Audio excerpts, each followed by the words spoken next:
Hello everybody and welcome to another video on the Pole Position YouTube channel. In this video we are going to be discussing the winners and the losers of round 8 at the Styrian Grand Prix. Yeah, it's back-to-back races in the Austrian hills, or the Styrian hills should I say. Styrian Grand Prix just took place this weekend and we have the main Austrian Grand Prix coming up, so back-to-back at the same circuit. But we're looking first at the Styrian Grand Prix. Max Verstappen absolutely dominates the race, obviously took pole position on the Saturday and just looked in control from start to finish of the Austrian Grand Prix. It wasn't the most exciting, but because Max Verstappen absolutely dominated it. Lewis Hamilton was struggling to keep up, 11 seconds behind at one point, so he only managed second place but did get the fastest lap, and Valtteri Bottas came home in P3.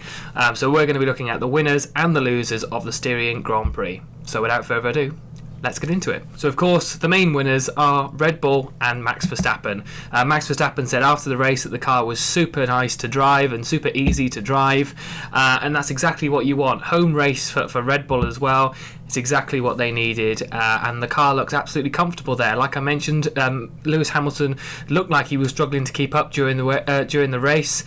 Midway through, he was almost 11 seconds behind Max Verstappen, both on the same compound of tyres after the pit stops. But yeah, he just looked in control, took his 14th victory. But the main point is that he now leads the championship by 18 points. And the worrying thing for Mercedes, but the great thing for Red Bull, is, like I said earlier, this is the same circuit that we're going to next weekend. So if Red Bull once again can replicate what they did this weekend in the Styrian Grand Prix, then that's only going to help in terms of their championship and extending the gap, not just in the constructors, but for Max Verstappen in the drivers' championship as well. And again, this is why I think Mercedes are a little bit worried, and Lewis Hamilton certainly said, he's a little bit worried in terms of what's happening in the championship, because this is the first time. Obviously we know it was a record last weekend in the French Grand Prix when Verstappen took victory, that it was 3 race wins in a row for Red Bull for the first time in the turbo hybrid era. They've now made that 4 wins in a row as well, so they're just sort of breaking their records, and finally we're getting some competition in the actual drivers and constructors championship this season. Annoying, and what they've been talking about in the paddock that's really annoying is that now we're going to be changing regulations, and obviously we've been hoping for this regulation change for some time now, but it's as soon as we get a good championship battle that we then decide to go to different regulations, which we may see just one team dominate again. So hopefully that's not the case, but that could be a bit disappointing, knowing we've got such a great championship battle this year, that we go to the next year's regulation change and it gets to a team that dominates for the next 5 years. So hopefully that doesn't happen. So yeah, Lewis Hamilton did get the fastest lap in the end, but of course that doesn't really matter to Max Verstappen. He took the race win and he took the victory and extends the gap to 18 points in the drivers' championship. So yeah, first winners of course are Max Verstappen and Red Bull. Another another team really, should I say, that a winner of this weekend is Ferrari. They looked off the pace in the French Grand Prix, looked to really struggle. I think they were in the loser section the last time I did the video, but excelled this race weekend. Charles Leclerc obviously got driver of the day. I'm not sure how he got driver of the day. Yes, he did make some great overtakes and obviously got into good positions for points for the team, but he did make a few driver errors, should I say, while making overtake manoeuvres. So, I mean, I'm not sure how he should have got driver of the day. I think Max Verstappen absolutely dominated the race, so probably did deserve the driver of the day, but of course, it's every fan's sort of preference. But yeah, great points for the team. Both Carlos Sainz and Charles Leclerc did an excellent job in terms of that, and their main rivals for this year in McLaren for that 3rd place in the constructors did great with Lando Norris, but Daniel Ricciardo, who I'm going to mention a little bit later in the video, didn't do a great job, didn't get any points for the team. So ultimately, for a great team performance, Ferrari did exactly what they needed to do, and that's a confidence boost as well, knowing once again that it's going to be the same track next weekend, same circuit. There's no going to be different layouts like Bahrain. It's exactly the same circuit, of course. So hopefully Ferrari, again from their point of view, gets some excellent points next weekend. And another point I just want to quickly mention in the winners section, somebody that's now starting to get form, looking great again, looking happy, Fernando Alonso. He's showing real confidence in the car at the minute.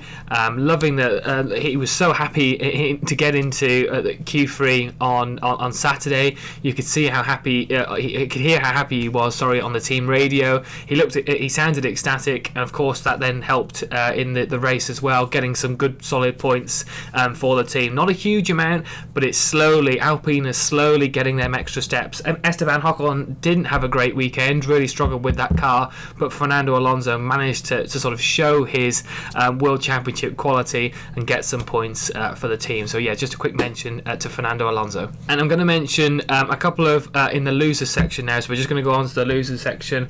Unlucky fell for Pierre Gasly, didn't last that long in the race after a collision, like I said, with Charles Leclerc on the first corner really, and then going into turn 3 as well. Had a bit of an issue, so that saw him leave the race pretty early on.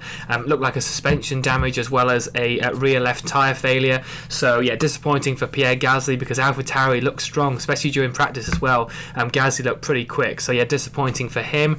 George Russell as well, not putting him in the loser section because of his performance, but the way he was very unlucky in that race, deserved a lot more. He was fighting Fernando Alonso for P7 and P8 during the first half of the race. Looked really strong in that Williams, qualified P11 I think from Tsunoda, then managed to get to P10 on the grid on Sunday with a penalty for Tsunoda.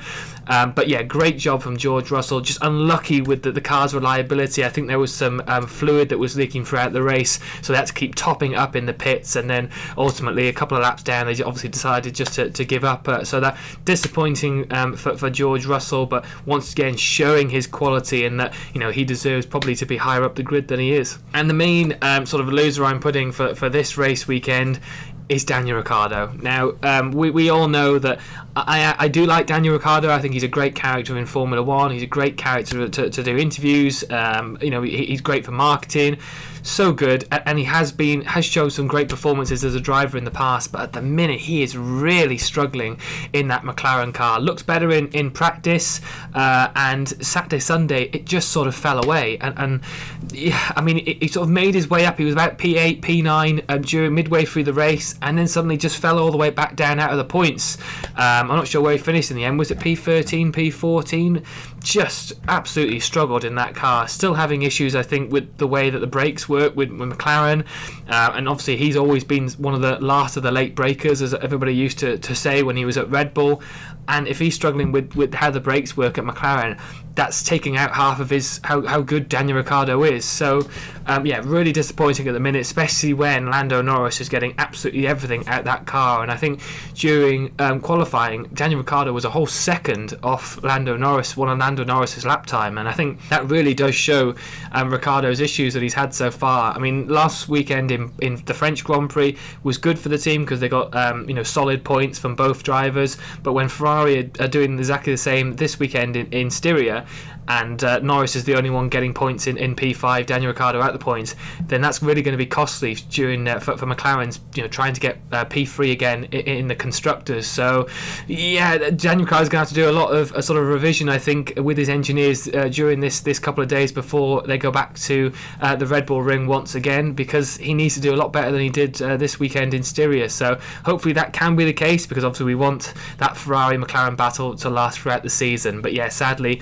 Daniel Ricciardo is in that losers section. So yeah, there's just a few of my thoughts on the winners and the losers of the Styrian Grand Prix. Like I said, the Austrian Grand Prix is coming up, another back-to-backer, the end of the triple header as it were. So yeah, stay tuned for that. There will be a winners and losers video after the race next weekend.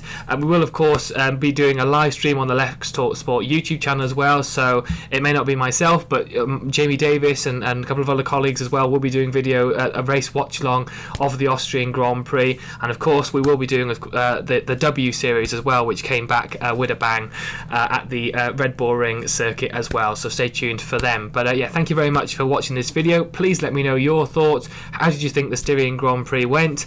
I thought it was probably only about a 5 out of 10. It wasn't the most exciting race, sadly, that we've seen this season, but hopefully we can see a bit more in the next one, in the Austrian Grand Prix. Thank you very much for watching this video, and I will see you all in the next one. Take care. See you soon.